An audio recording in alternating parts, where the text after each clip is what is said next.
Hi. So Charlotte, tell me a little bit about employer branding and like how you got into it and where did this idea come to include it in MRG Consult?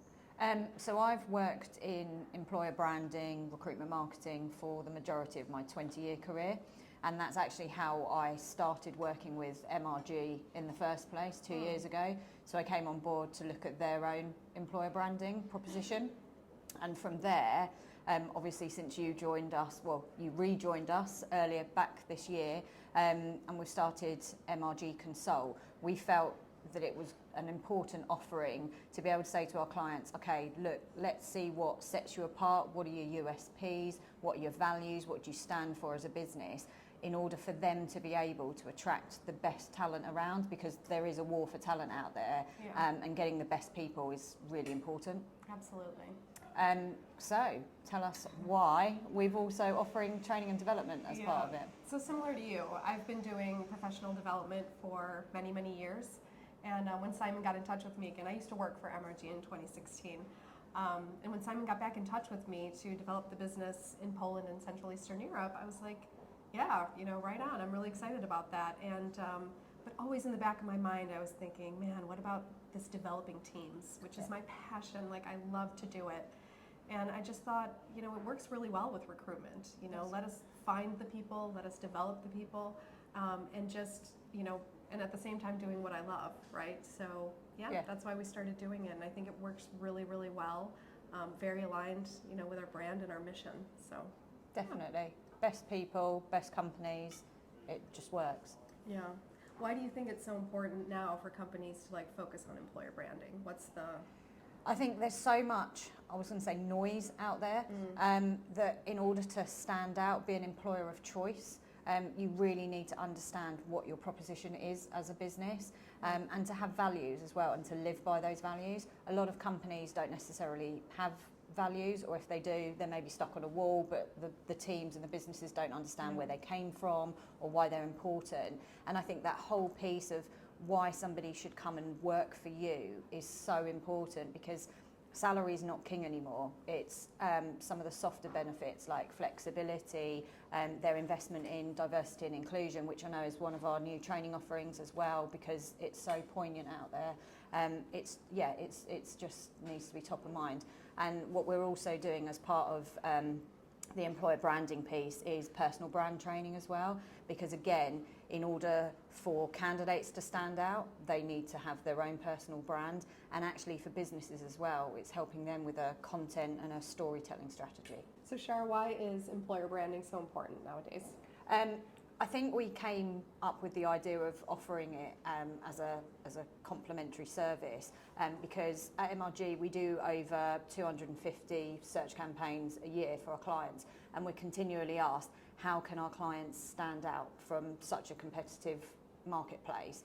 And so we felt that we need to help them and be that, helping them understand what their proposition is and why they're really different, from that to messaging and values, the whole shebang. Yeah, I mean, I remember when I was in the recruitment processes, the vibe of the company was very important to me.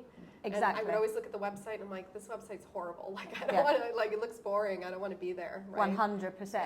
And I think it's not just about salary anymore. It's what are the softer benefits and things like that. What does a company's culture look like? And that's really difficult to get across just on a website. So it's getting that whole cultural piece really as part of the foundation of the company. So how do you start working with a client? What's the process? And, they get in touch, and do you do a bit of an audit on what's going on right now? What is your process? 100% an audit, and then it's workshops. So I work with leadership teams, marketing teams, to get them to really understand what sets them apart. So we go through several exercises, and I just tease the information out of them, because a lot of the time it's there, they just don't necessarily know how to articulate it. Yeah, love that. We've got a number of professional development offerings. Which ones do you think are most relevant in today's marketplace? Yeah, I think they're all relevant, depending on the client. But what I'm seeing most recently is recruiting leaders into roles, and they're not quite finding their feet. They're not quite sure how to communicate with their new teams. They're a little bit nervous, so a lot of that executive coaching or leadership development training That's really important. So a lot of the companies that we work with are growing extremely quickly. So they're going, for example, from 30 employees to 150 employees. And people are being put into leadership positions that they're not necessarily ready for. They don't have that experience. So what our Leadership Academy does, what our Positive Intelligence training does, is give them the tools to better prepare them to be better leaders in their current role. So it's super important. Okay. And how do people access the training and development? Is it all got to be face-to-face, online? It depends. Okay. Yeah, it depends. So we're very big on sustainability here at MRG. So a lot of it, some companies also focus on that. So we can definitely do, loads of training online. We can do face-to-face. It just depends on what the client's needs are. Okay. And I guess this is global because you're not based in the UK, are you, Izzy? Yeah, no, I'm based in Poland, but I fly everywhere, and obviously if it's online, I can be everywhere. So I was in India yesterday. I was in Turkey physically last week, so I can be anywhere, either online or face-to-face. Brilliant. Yeah. On from marketing to being very specialized in employer branding. What do you love about it?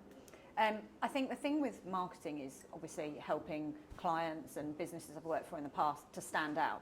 And that's exactly what employer branding is. And that's what I really love, is teasing out why someone's different, a person's different, a business is different, a product is different, a service is different. And I think you really have to do that in today's marketplace. And it's all, for me, about culture. I've worked in recruitment for 20 years, most of my career, and for example, recruitment businesses all say they're different, all say come and work for us. They're not. But actually what I found with MRG is they actually were really different, but I only understood that when I came in as a consultant a couple of years ago and teased out why they were different. So I noticed your employer branding because I used to work for MRG in 2016, and I started noticing your online presence. I'm like, this is a different company, I think, right? And I started noticing you're more global, international, and I actually got in touch with Simon, and that's how I got back into MRG. So it was big thanks to your work. Thanks. I think a lot of it is about cultural fit as well, and companies find it quite difficult to articulate that sometimes, and that's what I do in the workshops that I do with our clients, is really understand, okay, culturally, why would somebody want to come and work with you? And especially with things being more inclusive nowadays, it's important to be able to point out why. I think a lot of it also has to do with perception versus reality. I think you've got some really big, cool brands out there that people will assume what it's like to work there, but actually the reality is really different. So it's being able to ensure that no lines are blurred, people can understand what it's really like. So the alignment is there, right? It is. How does the professional development complement what MRG's core offering of recruitment is? Yeah, it complements it really well. So very often when there's a new leader starting in a company, there's a transition period. Sure. And we're here to make that transition as seamless as possible. So that's a lot of what our core offering does. Okay. Is it just you, Izzy, that delivers the training? So we have Mark Bohr, who is a wonderful executive coach. Okay. So he's from the industry. So I think that's really important too, because a lot of people are trained in coaching, but they're not from the industry. So we really understand the industry, and I think that makes us different. And we also have specialized facilitators. For example, when we do diversity and inclusion training, we have a specialist facilitator who that's all she does, diversity and inclusion training. So it's several facilitators that we work with to make sure that the client is getting exactly what they need. So Izzy, I've obviously experienced your training because you did a saboteur training offering for us. I personally thought it was brilliant, and that's not me just being biased because I'm quite critical. So tell us about why you delivered it internally to all of the MRG employees. Yeah, we had a brilliant summer conference where we all get together and we delivered the saboteur training, which is finding out how we self-sabotage. So we all self-sabotage in different ways. Some people are perfectionists, some people are control freaks. I'm a pleaser, and it's really affected the way I work, right? So we kind of explored how your inner saboteur affects the way you work, and then came up with different skills, tools, how to overcome that. So an example, how my pleaser works is I just want people to be happy, right? I'm a people pleaser.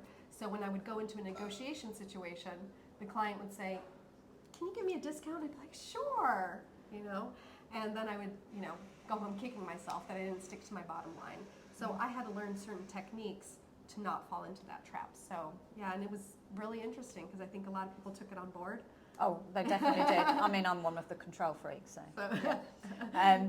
What feedback have you had internally from the MRG employees? Yeah, it's been really positive overall. I think the first step is that people became aware of their own saboteurs and then other people's saboteurs. So ultimately, it got people to work better together 100%. because they understood each other's saboteurs, and then ultimately they became more effective in their workplace because they identified, ooh, that's my pleaser. That's my controller. I got to get that into check when going into situations with clients and with each other. Definitely. Yeah. So who ultimately is our target audience, Izzy? So we specialize in the real estate and build sector. Yep. That's sort of our niche, but the trainings obviously in the employer branding can be applied to various industries, right? Yeah. So it's very universal. That is what we specialize in, and that's what a lot of our background is. So you did a fabulous training for us that really helped me out a lot, which is the personal brand training. Can you talk about that a little bit, the personal brand training, because I really loved it. Thank you. I think as a business, the reason I did it internally to start with was to get our teams to effectively use LinkedIn as a business development tool. Not a lot of our internal staff were sharing content or their own personal experiences, their background. And so we did some training in-house, which was all about LinkedIn profiles, how to get the most out of that, but also how to build your personal brand and how it's vitally important to be authentic, consistent. So yeah, that's now one of our offerings because actually we've had other people approach us to say, could you deliver that to us? So it's great. It's ever evolving. Yeah, I loved your training because then there was a challenge at the end of it. There was. The 30-day challenge. And I'm like, ooh, I want to win that, So I just started, posting, and it got, you don't often think recruitment is very creative, right? But I got to be creative in the posts, and I just really loved that. So thank you. Thank you.